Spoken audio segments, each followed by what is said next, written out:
Monstrueusement humain, le podcast qui risque de te donner le goût de toi. Sois la bienvenue, créature au grand cœur. Approche là. Sache qu'ici tu vas peut-être te réconcilier avec qui tu es vraiment. Oui, en fait, si tu pouvais laisser parler là maintenant, tout haut, tes petites voix intérieures, tes ressentis, tes visions, que parfois tu kifferais de prendre, mais qu'en fait tu tais, tu juges. Et parfois tu sabotes. Parce qu'a priori, ça n'a pas l'air de rejoindre le plus grand nombre. Et si, ici, on partageait sans honte et sans peur d'être lapidé? Dans ce podcast, tu vas réaliser que nous sommes tous hors normes. Oui, même infime soit-elle, une part de toi est anormale. Et tu sais quoi? Youpi! Réjouis-toi! Oui, parce qu'il est grand temps. Il est grand temps d'honorer nos singularités, nos regards différents, et de faire fructifier tout ça, et surtout de partager ce terreau-là au monde. Alors moi j'ai un rêve peut-être fou. Mais ce que je sais, c'est que ce rêve me fait me sentir vivante. Ce rêve, c'est celui de participer à l'effondrement du mur de la norme. C'est un peu mon mur de Berlin à moi. Alors je dis stop. Stop à cette recherche constante de l'approbation du monde pour valider notre existence. Oui, stop à cette normopathie assassine.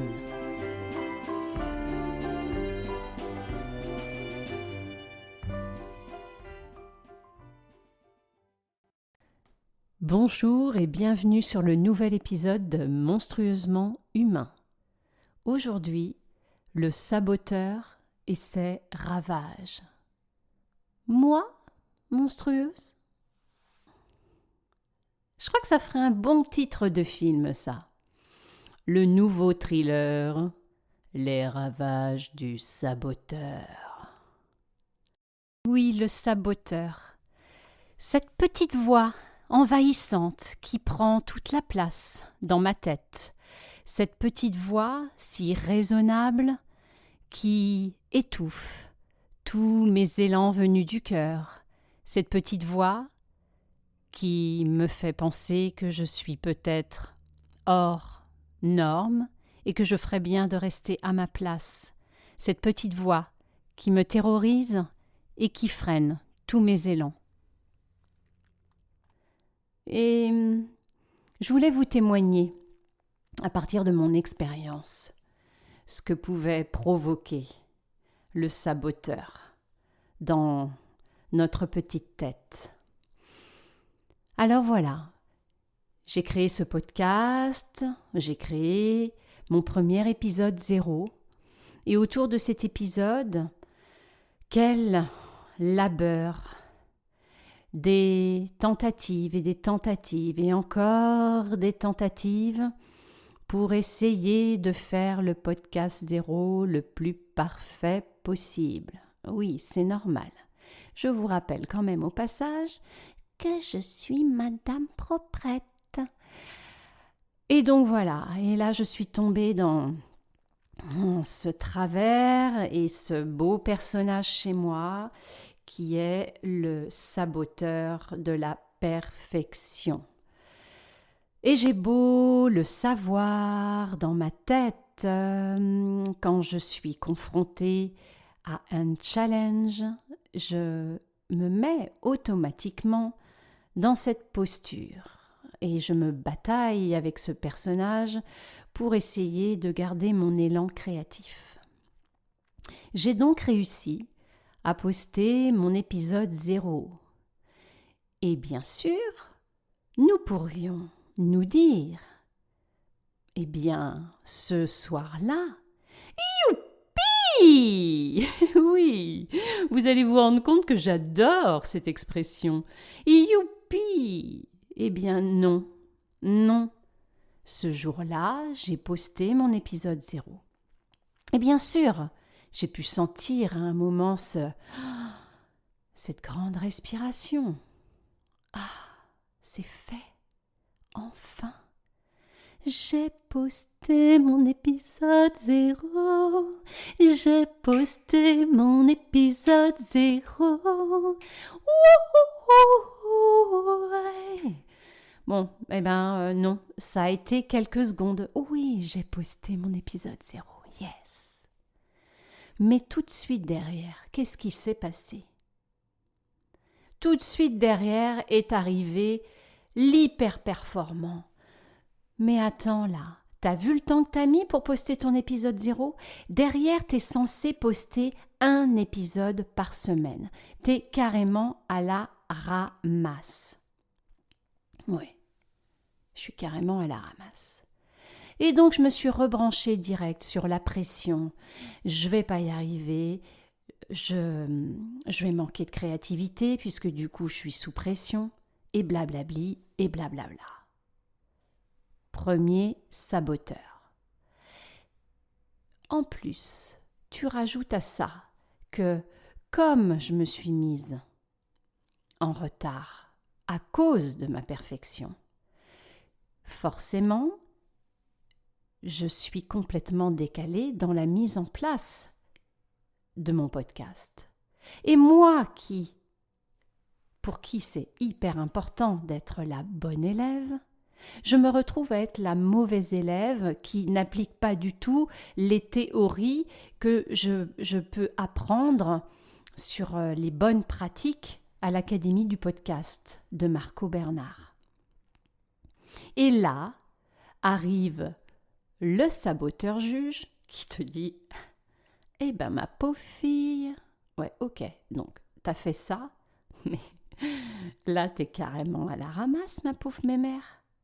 Ça ne le fait pas du tout. Donc maintenant, là, arrête de t'auto-congratuler et puis passe à l'action. » Et voilà. Et pour le coup, je me retrouve mauvaise élève. Et alors, si tu ajoutes à ça que tu vois tous tes petits camarades de podcast qui, eux, avancent comme il faut, tu rajoutes à ça donc une petite comparaison et là, tu te sens complètement merdouille, archi merdouille. Enfin bon, j'ai posté mon épisode 0 ce vendredi.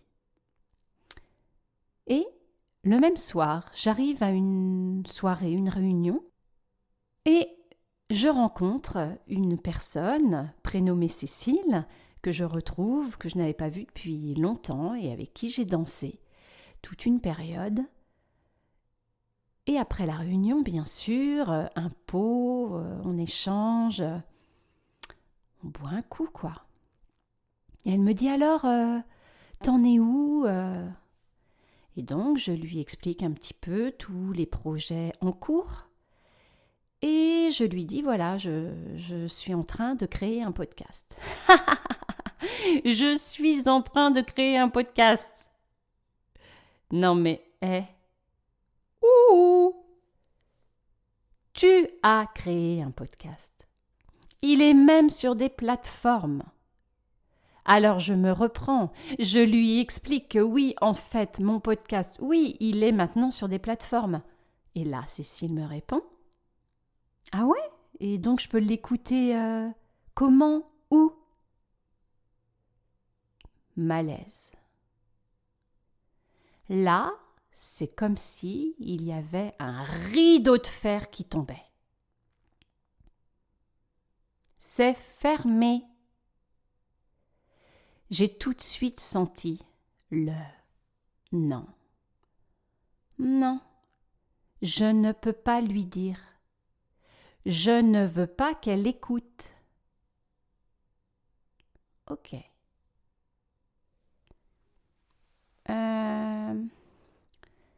T'as pas un peu la pression que la podcasteuse est complètement givrée?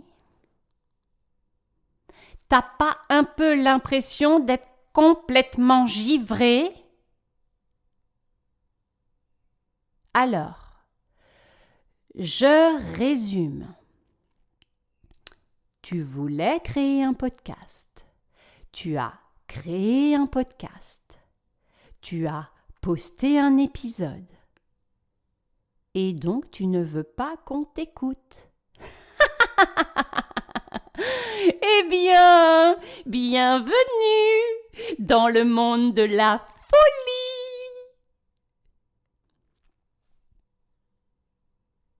Mais dans ce moment-là, tu te dis, ouais, je suis folle. Je suis archi folle. Bien sûr que je suis folle. Qui a voulu créer le podcast? Moi. Pourquoi tu as voulu créer le podcast? En fait, j'ai envie d'apaiser. J'ai envie d'apaiser les gens. Et puis j'ai envie de mettre en lumière tous les talents, toute la beauté présente dans ce monde. Ah bah c'est chouette ça. Oui. Alors, qu'est-ce qui fait que tu ne veuilles pas que l'on t'écoute? Tu vois là le problème?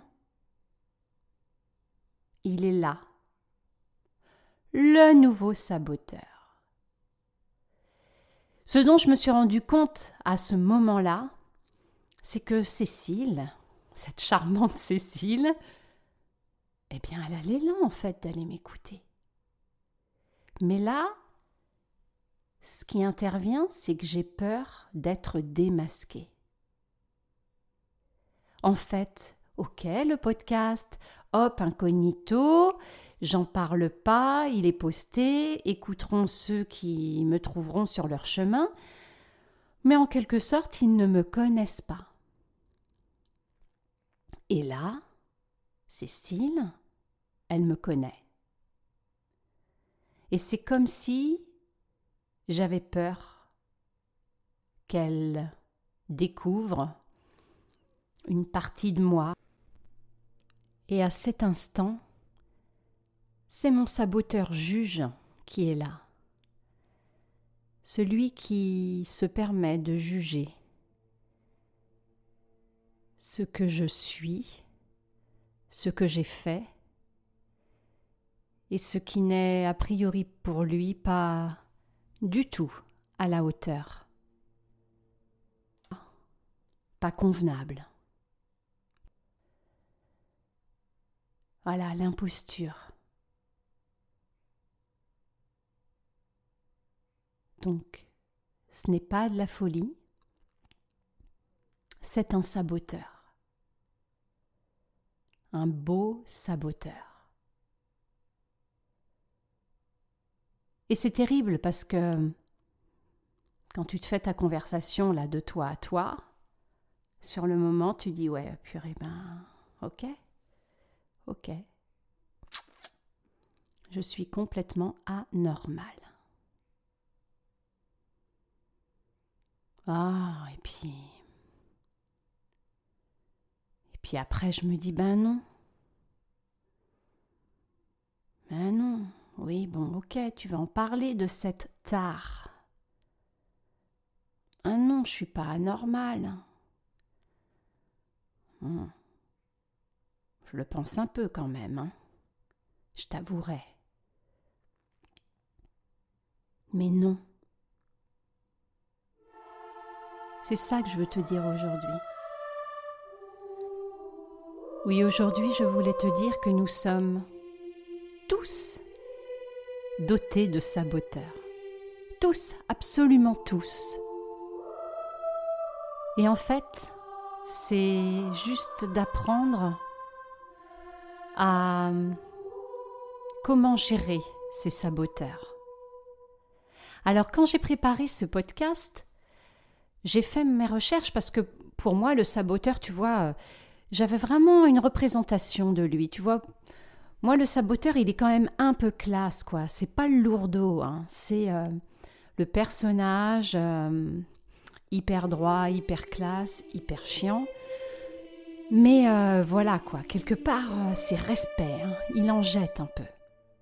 Alors tu vois, quand je te dis qu'il en jette, bon, en fait, ça veut dire il en impose, quoi. C'est un personnage, en fait, qui est tellement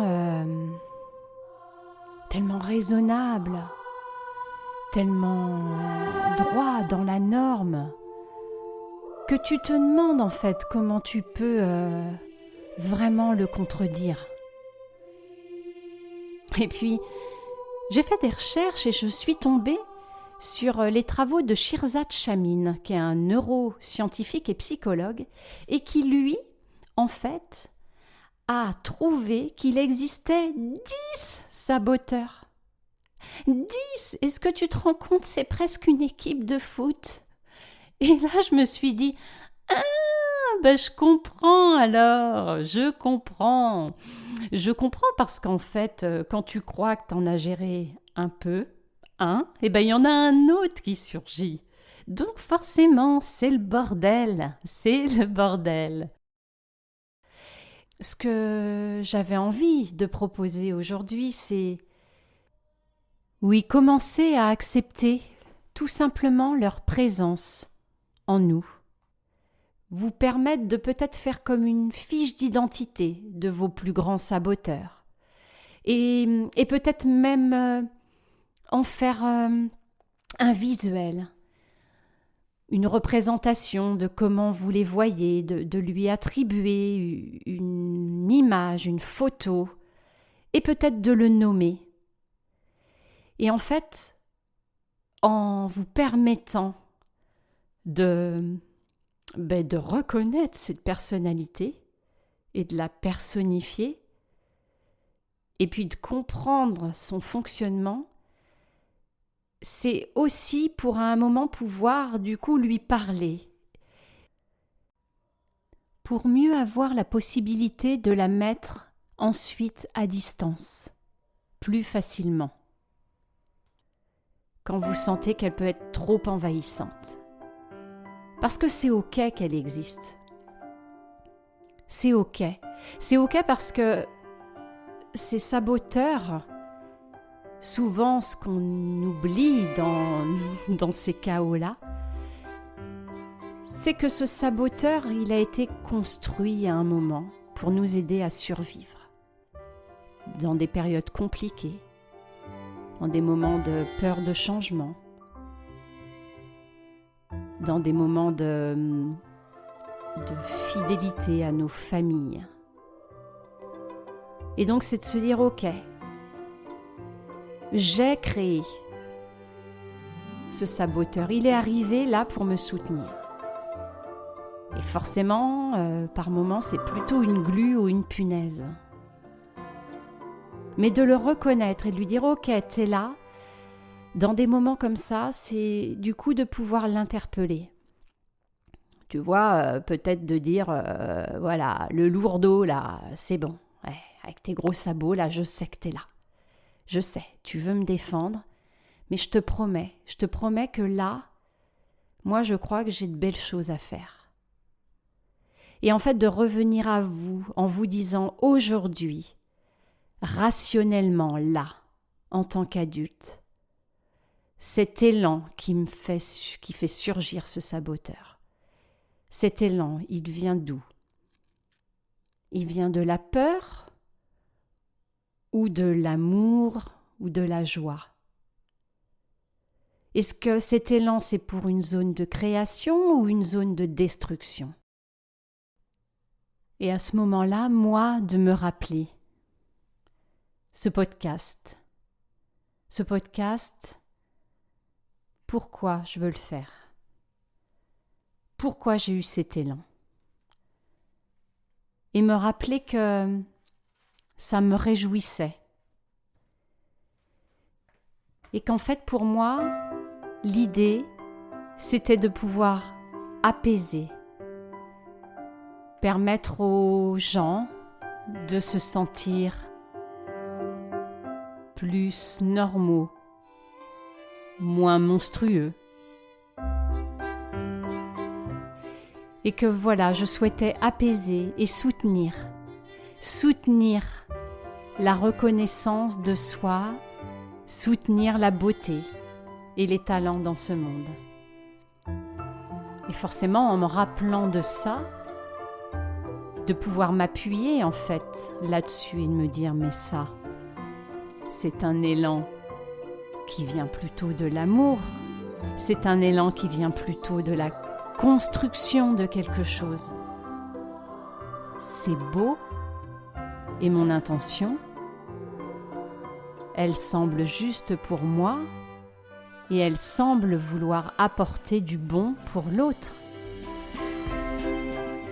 Et me rappeler ça à chaque moment pour pouvoir dire à ce saboteur, laisse-moi, s'il te plaît, laisse-moi être moi, laisse-moi faire naître cette fleur, laisse-moi montrer mon talent, laisse-moi être belle. Je vous invite d'ici le prochain épisode à partager avec moi via le mail que j'indiquerai dans la description le ou les saboteurs que vous aurez débusqués, de me renseigner sur les prénoms rigolos ou pas que vous leur aurez donnés. Et puis dans ce prochain épisode, je dresserai la liste des 10 saboteurs et leur description. D'ici là, belle aventure. Et puis, si Monstrueusement Humain vous harponne le cœur, alors abonnez-vous. Et puis, si vous aviez envie de semer de jolies graines, eh bien, partagez et partagez encore Monstrueusement Humain. À bientôt!